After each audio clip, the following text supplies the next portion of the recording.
World war 3 ఇప్పుడు ఎక్కడ చూసినా కానీ ఇదే హాట్ టాపిక్ నడుస్తుంది. వరల్డ్ వార్ 3 వస్తుందని చెప్పి కొంతమంది, లేదు ఆల్రెడీ వచ్చేసిందని చెప్పి ఇంకొంతమంది. ఇన్ కేస్ వరల్డ్ వార్ 3 కనుక వస్తే ఇండియా ఎవరికి సపోర్ట్ చేస్తుంది, ఎవరికి అగెనిస్ట్ గా ఉంటుంది అనే దానిపైన ఇప్పటికీ డిబేట్స్ జరుగుతూనే ఉన్నాయి. వార్ వద్దని చెప్పి ప్రపంచం మొత్తం అంటున్నా కానీ రష్యా వాళ్ళు ఉక్రెయిన్ పైన యుద్ధాన్ని ప్రకటించారు. వాళ్ళ రీజన్స్ వాళ్ళకు ఉండొచ్చు, బట్ యుద్ధాన్ని మాత్రం ఎవరు కోరుకోరు.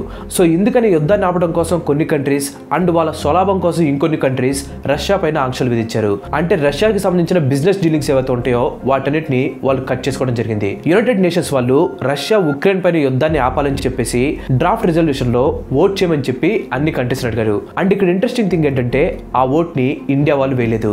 అంటే రష్యా యుద్ధం చేయడం ఇండియాకి ఇష్టమా అంటే లేదు, బట్ ఇండియా మాత్రం ఈ విషయంలో న్యూట్రల్ గా ఉంది.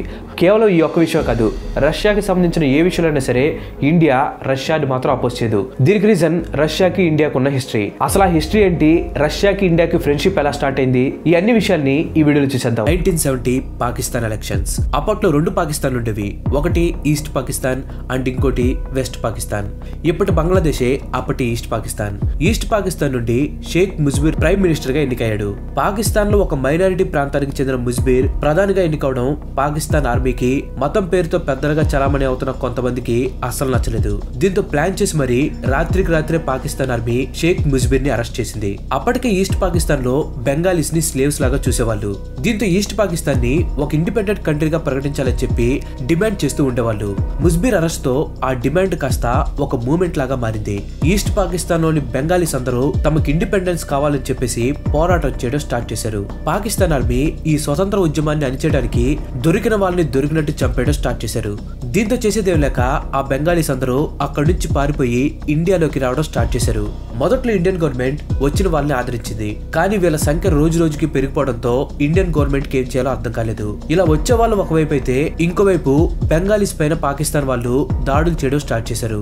దీన్ని ఎలా అయినా సరే ఆపాలని చెప్పి అప్పటి మన ప్రైమ్ మినిస్టర్ ఇందిరాగాంధీ గారు ఈ మ్యాటర్ గురించి చాలా విదేశీ పర్యటనలో అందరికి ఎక్స్ప్లెయిన్ చేసి పాకిస్తాన్ కి చెక్ పెట్టాలని చెప్పి ట్రై చేశారు. కానీ ఎవరు కూడా ఇందిరాగాంధీ గారి మాటల్ని పట్టించుకోలేదు. దీంతో డైరెక్ట్ గా యుద్ధానికి వెళ్లాలని చెప్పి ఇందిరాగాంధీ గారు డిసైడ్ అయ్యారు. కానీ అప్పట్లో క్లైమేట్ కండిషన్స్ బాగా పోవడంతో వాళ్ళు యుద్ధానికి వెళ్ళలేకపోయారు. ఏ దేశం కూడా ముందుకు రావట్లేదు. సాయం చేయాలనుకున్నా కానీ ఇండియాకి వీలు కాదు. దీంతో ఈస్ట్ పాకిస్తాన్ లో ఉన్న బెంగాలీస్ ఒక గ్రూప్ ని ఫామ్ చేసుకున్నారు. ఈ గ్రూప్ పేరే ముక్తి బహిని. ఇండియాకు వచ్చిన బెంగాలీస్ మన ఆర్మీ దగ్గర ట్రైనింగ్ తీసుకుని ఈ ముక్తి బహినీలో జాయిన్ అయి పాకిస్తాన్ ఆర్మీకి చెమటలు పట్టించారు. కానీ ఇక్కడ ప్రాబ్లం ఇంకా సాల్వ్ అవ్వలేదు. పాకిస్తాన్ ఆర్మీకి పూర్తిగా చెక్ పెట్టడం కోసం అండ్ అలాగే ఈస్ట్ పాకిస్తాన్ ని ఫ్రీ చేయాలనే ఉద్దేశంతో ఇందిరాగాంధీ గారు అప్పటి అమెరికన్ ప్రెసిడెంట్ అయిన నెక్సన్ ని హెల్ప్ అడిగారు. కానీ నెక్సన్ మాత్రం పట్టించుకోలేదు. ఈస్ట్ పాకిస్తాన్ లో ఉన్న బెంగాలీస్ కి ఇండియా వాళ్ళు చేస్తున్న హెల్ప్ వెస్ట్ పాకిస్తాన్ లో ఉన్న వాళ్ళకి తెలిసింది. ఇండియాని ఎలానే సరే ఆపాలని చెప్పి పాకిస్తాన్ లోని వాళ్ళు రోడ్లెక్కి ర్యాలీ చేయడం స్టార్ట్ చేశారు. దాంతో నవంబర్ 3, 1971 రోజున అప్పటి పాకిస్తాన్ ప్రెసిడెంట్ ఎమర్జెన్సీని ప్రకటించి యుద్ధానికి రెడీగా ఉండాలని చెప్పి పాకిస్తాన్ ప్రజలకి అనౌన్స్ చేశాడు. సరిగ్గా డిసెంబర్ 3వ తారీఖు సాయంత్రం 5:40 పాకిస్తాన్ ఎయిర్ ఫోర్స్ ఇండియాకి సంబంధించిన 11 ఎయిర్ ఫీల్డ్స్ మీద ఒక్కసారిగా దాడి చేసింది. దాంతో డిసెంబర్ 4న ఇందిరాగాంధీ గారు పాకిస్తాన్ మీద వార్ ప్రకటించారు. మన Indian army, paramilitary, air force and navy వాళ్ళు పాకిస్తాన్ ఆర్మీ మీద విరుచుకుపడ్డారు. వాళ్ళని ముప్పు తిప్పలు పెట్టించి తరిమి కొట్టారు. ఇండియాని కొద్ది రోజుల్లోనే ఓడిస్తామని చెప్పి డబ్బా కొట్టుకుంటూ వచ్చిన పాకిస్తాన్ వాళ్ళు కాపాడండి అయ్యా నన్ను అని చెప్పి అమెరికా, బ్రిటన్, చైనా దగ్గరికి పరుగులు తీశారు. ఈ యుద్ధం గురించి డిసెంబర్ 10వ తారీఖున అమెరికన్ ప్రెసిడెంట్ నిక్సన్ తన సెక్యూరిటీతో మాట్లాడిన కాల్ కన్వర్జేషన్ ఒకటి బయటకు వచ్చింది. ఈ కాల్ కన్వర్జేషన్ లో నిక్సన్ ఇందిరాగాంధీ గారిని అసభ్యకరంగా తిడుతూ ఇండియన్స్ అంతా ఎదవలని, ఎప్పుడు యుద్ధం కోరుకుంటారని, వీళ్ళకి బుద్ధి చెప్పాలని చెప్పి ఆ కాల్ కన్వర్జేషన్ లో తిట్టాడు. అంతేకాదు పాకిస్తాన్ కి సపోర్ట్ చేయడమే కాకుండా తన మిత్ర దేశాలైన యూకే, ఫ్రాన్స్, టర్కీ, ఇండోనేషియా ఇలాంటి దేశాలను కూడా సపోర్ట్ చేయమని చెప్పి అడుగుదామని చెప్పి తన ఆ కాల్లో అన్నాడు. అంతగా ఫ్రెండ్షిప్ చేయని చైనాను కూడా సపోర్ట్ అడుగుదామని చెప్పి నిక్సన్ తన సెక్యూరిటీతో అన్నాడు. ఈ కన్వర్జేషన్ విని మొత్తం ప్రపంచం షాక్ అయింది. మంచి చేయాలనుకున్న ఇండియా మీద ఇన్ని దేశాలు విషం కక్కుతున్నాయని చెప్పి అందరికి అర్థమైంది. ఈ ఫోన్ కాల్ ని ఇండియా ఇంటెలిజెన్స్ విభాగం ట్యాప్ చేసింది. అప్పటి మన ఇంటెలిజెన్స్ విభాగానికి ఖచ్చితంగా హ్యాట్స్ ఆఫ్ చెప్పి తీరాల్సిందే. ఎందుకంటే ఈ కాల్ ని గనక ట్యాప్ చేయకపోయినట్లయితే మన ఎనిమిస్ ఎవరో మనకు అర్థమేది కాదు. ఇప్పుడు ఇండియా పైన దాడి చేయడానికి పాకిస్తాన్ కి సపోర్ట్ గా అమెరికా, బ్రిటన్లు తమ మిత్ర దేశాలతో కలిసి దాడి చేయడానికి రెడీ అయ్యాయి. అమెరికా తమ కొత్త వెపన్స్ తో అండ్ ఎంతో పవర్ఫుల్ అయిన 7th ఫ్లీట్ అనే నేవీ బృందాన్ని బే ఆఫ్ బెంగాల్ వైపు తరలించింది. ఇదే సమయంలో బ్రిటన్ కూడా తమ ఎయిర్ క్రాఫ్ట్ క్యారియర్ ని అరేబియన్ సీ నుండి ఇండియా వైపు పంపడం స్టార్ట్ చేసింది. ఇవన్నీ తెలిసాక ఇందిరాగాంధీ గారు ఆర్మీని, నేవీని, ఎయిర్ ఫోర్స్ చీఫ్స్ అందరినీ పిలిచి ఎమర్జెన్సీ మీటింగ్ ని పెట్టారు. ప్రపంచంలో పవర్ఫుల్ కంట్రీస్ అయిన అమెరికా, బ్రిటన్ మన మీదకు వార్కు వస్తున్నాయి, మనం ఏం చేయాలని చెప్పి ఆర్మీ చీఫ్స్ లో ఒకరు అంటుండగా ఐరన్ లేడీగా పేరున్న ఇందిరాగాంధీ గారు అతన్ని మధ్యలో ఆపేసి ఏం చేయాలో నేను ముందే చెప్తాను, గో హెడ్ అని చెప్పి వాళ్ళకి చెప్పారు. ఇందిరాగాంధీ గారు ఇచ్చిన ధైర్యంతో ఆర్మీ, నేవీ, ఎయిర్ ఫోర్స్ వాళ్ళు యుద్ధానికి రెడీ అయిపోయారు. ప్రపంచంలోని అతిపెద్ద దేశాలు యుద్ధానికి వచ్చినా సరే ఇండియా ఎప్పటికీ వెనకడుగు వేయదని చెప్పి ఇందిరాగాంధీ గారు ఆర్మీ చీఫ్స్ తో మాట్లాడిన మాటలు వింటేనే అర్థమవుతుంది ఆమెని ఐరన్ లేడీ అని చెప్పి ఎందుకు అంటారు. కానీ ధైర్యం, గుండె బలం ఇదొక్కటే ఉంటే సరిపోదు, బుద్ధి బలం కూడా కావాలని ఇండియాకి ఇందిరాగాంధీ గారు కూడా తెలుసు.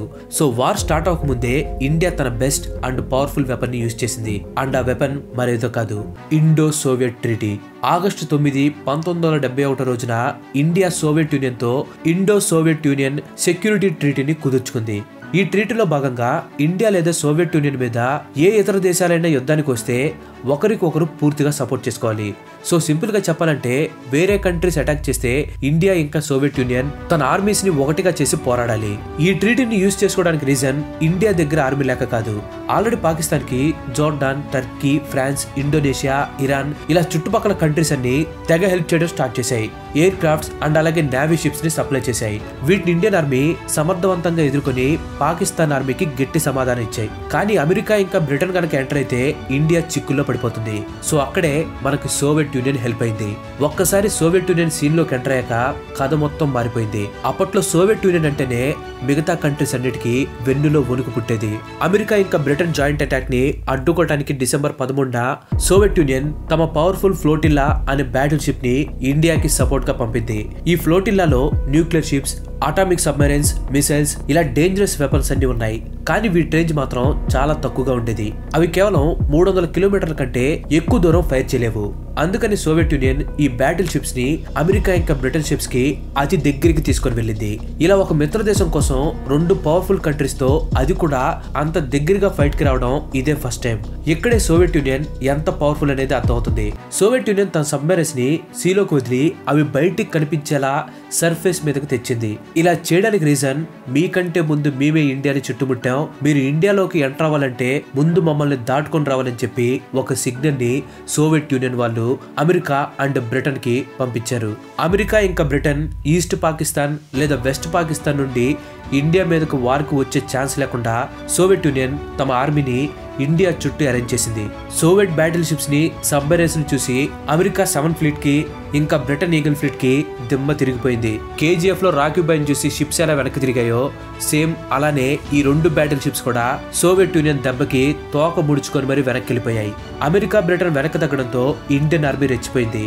పాకిస్తాన్కి చుక్కలు చూపించి ఈస్ట్ పాకిస్తాన్ లో ఉన్న పాకిస్తాన్ ఆర్మీ మొత్తాన్ని ఇండియాకి లొంగేలాగా చేసింది. ఇండియా హెల్ప్ తో ఈస్ట్ పాకిస్తాన్ బంగ్లాదేశ్ గా ఏర్పడింది. అండ్ షేక్ ముజిర్ రహీం బంగ్లాదేశ్ కి ప్రైమ్ మినిస్టర్ అయ్యాడు. ఇది India and Russia story. Russia Soviet union గా ఉన్నప్పుడు చాలా పవర్ఫుల్ గా ఉండేది. అయినా కూడా ఇండియాని ఎప్పుడు చిన్న చూపు చూడలేదు. ఒకవేళ అమెరికా, బ్రిటన్ కలిసి దాడి చేసి ఉంటే మాత్రం ఇండియా బాగా నష్టపోయిండేది. కానీ సోవియట్ యూనియన్ మాత్రం స్నేహం కోసం ప్రాణాలైనా ఇస్తారనే మాటకి నిలబడి ఆ రెండు పెద్ద దేశాలకి ఎదురుగా నిలిచింది. ఈ ఒక హెల్ప్ తో రష్యాకి, ఇండియాకి మంచి స్నేహం ఏర్పడింది. బట్ ఇప్పుడైతే సిచ్యువేషన్ మారిపోయింది. ఇండియా పవర్ఫుల్ కంట్రీ అయింది అండ్ ఆర్మీ స్ట్రెంత్ లో కూడా మనం ప్రపంచంలోనే 4th ప్లేస్ లో ఉన్నాం. అప్పట్లో వెన్నుపోటు పొడిచిన దేశాలే ఇప్పుడు మన స్నేహం కోసం ఆరాటపడుతున్నాయి. కానీ మన దేశం బాగున్నప్పుడు చాలా మంది సపోర్ట్కి వస్తారు. కానీ మనం కష్టాల్లో ఉన్నప్పుడు వచ్చేవాడే అసలైన స్నేహితుడు. ఏవో చిన్న చిన్న మిస్అండర్స్టాండింగ్స్ అండ్ డిసగ్రిమెంట్స్ వచ్చినా కానీ ఇండియా, రష్యా మాత్రం ఎప్పుడు తమ ఫ్రెండ్షిప్ ని బ్రేక్ చేసుకోలేదు. అందుకని ఇండియా కూడా ఉక్రెయిన్ గురించి ఏం కామెంట్ చేయలేదు. చూద్దాం మరి ఈ వార్ టైంలో ఈ ఫ్రెండ్షిప్ ఎంత స్ట్రాంగ్ గా ఉంటుందో. సో ఇంతవరకు ఈ వీడియోని ఇంట్రెస్టింగ్ గా చూసారంటే మీకు ఈ వీడియో ఖచ్చితంగా నచ్చిందని అనుకుంటాను. సో మీకు కనుక నచ్చినట్లయితే ఈ వీడియోకి ఒక లైక్ చేయండి. అండ్ అలాగే మీరు ఇంతవరకు మన ఛానల్ కనుక సబ్స్క్రైబ్ అయినట్లయితే మన ఛానల్ తప్పకుండా సబ్స్క్రైబ్ అయ్యి పక్కన ఉన్న గంట కూడా యాక్టివేట్ చేయండి. ఆల్రెడీ లైక్ చేసి, షేర్ చేసి, సబ్స్క్రైబ్ చేసిన వారికి చాలా చాలా థ్యాంక్స్. ఇంకో మంచి ఎపిసోడ్తో మళ్ళీ కలుద్దాం. Till then bye bye, have a nice day.